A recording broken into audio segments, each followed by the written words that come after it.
साहब काशीराम जी के मार्ग को अपनाकर और मान्यवर साहब काशीराम जी के द्वारा लगाए हुए वृक्ष को प्रफुल्लित करने का काम किया है, वही मान्यवर साहब का वारिस हो सकता है, अदर और कोई मान्यवर साहब का वारिस नहीं हो सकता। कल को मैं भी कहने लगूं मान्यवर साहब काशीराम, कल को मैं भी कहने लगूं बाबा Saheb doctor B R Ambedkar. आजकल तो लोग कहने लगे हैं पार्टी का नाम बनाएंगे, आगे लिख देंगे मान्यवर साहब काशीराम। कितना बड़ा धोखा है बहुजन समाज के साथ, कितना बड़ा धोखा है बहुजन समाज के साथ। मेरा कोई राजनीति से लेना देना नहीं है, मैं राजनीतिक व्यक्ति नहीं हूँ, लेकिन समाज के साथ यदि खिलवाड़ करेंगे तो मुंह तोड़ जवाब देने के लिए भी तैयार हैं। अरे भाई, मान्यवर बाबा Saheb doctor B R Ambedkar ji ने समता सैनिक दल बनाया, आज मैं लिखने लगूं कि समता सैनिक दल का संस्थापक नहीं हो गया, ऐसे कैसे हो सकता? कल हम दूसरी सेना बना करके कहने लगे बाबा Saheb doctor B R Ambedkar, कैसे हो सकता है? Not possible.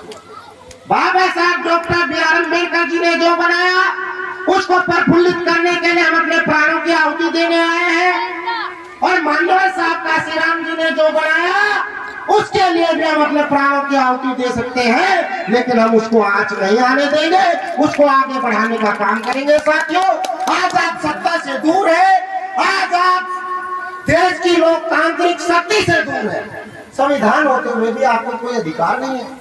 मैं धन्यवाद करता हूँ आगे प्रशासन को, यदि आपको परमिशन दी कार्यक्रम कराने के लिए। सीतापुर के अंदर अभी 5 बुद्ध कथाएं रिजेक्ट हुई है। मैं 2 दिन से लगातार एसएचओ से एसपी से बात कर रहा हूँ, उन्होंने सीधा साफ कह दिया हमारे पास आदेश है, धारा 144 लगी है। हम तो नई धारा कुछ बता रहे थे 167-57 क्या आप जानते होंगे, है वो धारा लगी है। अरे भाई, धारा लगी है तो धारा क्या बुद्ध कथाओं पर ही लागू होती है? धारा क्या रामलीलाओं पर लागू नहीं होती? धाराएं क्या जो धार्मिक और अन्य कार्यक्रम होते हैं हिंदू धर्म के, उन पर क्यों नहीं लागू होती? तो उनका कहना क्या है? उन्होंने हमें जवाब दिया कि उनके कार्यक्रमों से कोई शिकायत नहीं आती। बहुत सुंदर जवाब था। हमारे कार्यक्रमों से लोगों को शिकायत है, उनको दिक्कतें हैं बुद्ध कथाओं से, उनको दिक्कतें हैं भीम ज्ञान चर्चा से, लेकिन जो लोग मनुवाद को चलाते आए हैं, जिन्होंने ऊंच नीच का पाठ पढ़ाया है, जिन्होंने हमारे हक अधिकारों को छीना है, उसी कथा में बैठ करके वो कहते हैं, इन नारियों के बारे में कहते हैं, नारियों के बारे में कहते हैं। और ये नारी मेरी माता बहन मेरी नहीं है, पूरे समाज की है। नारी हर समाज के घर में है, नारी की कोई जाति नहीं होती। और जो धर्म,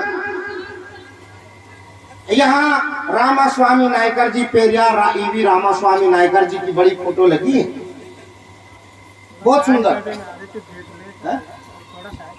आप थोड़ा भैया आप साइड में हो जाओ, आप कैमरा लेके उधर हो जाइए। जो धर्म आपको समता समानता का अधिकार नहीं देता, जो धर्म आपको नालायक बताता हो, जो धर्म आपको पैर की जूती बताता हो, ऐसे धर्म को ठोकर मार दो। ये पेरियार ईवी रामास्वामी जी ने कहा है, मैं नहीं कह रहा हूं। तो भाई साथियों, हमारा सीधा सा कहना है, हम अपनी बात को समाप्त करते हैं। इन बातों से यदि आपको कुछ समझ में आता है तो समझ ये लीजिए कि आज लोकतंत्र होते हुए भी आप अपने अधिकारों की सुरक्षा नहीं कर पा रहे हैं, हमारी बहन बेटियों की सुरक्षा नहीं हो पा रही है, और 4 बार सत्ता में आने के बाद आप सत्ता से कोसों दूर चले गए हैं। इसका कारण है बहुजन समाज में फूट पड़ चुकी है, बहुजन समाज टुकड़ों में बट रहा है, सबको राजनेता बनना है, सब मुख्यमंत्री बनना चाहते हैं। आप किसी के फॉलोवर नहीं है, आप फॉलोवर बनिए, महापुरुषों को फॉलो करिए। मान्यवर साहब काशीराम जी की फोटो बिल्कुल सम्मुख लगी है।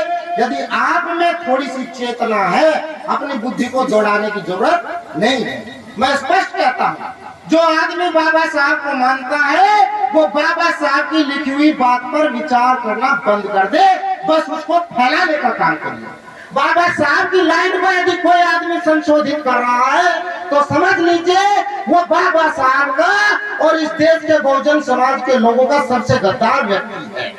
मान्यवर साहब काशीराम जी के बनाए हुए कार्यों से कोई यदि लकीर खींचने का काम, उसे काटने का काम, उसे संशोधित करने का काम कर रहा है, तो आपकी आने वाली पीढ़ी के वो पैर काटने का काम कर रहा है। इस बात पर आप गौर फरमाएं, इस पर आप काम करें। जय भीम, जय भारत, जय संविधान।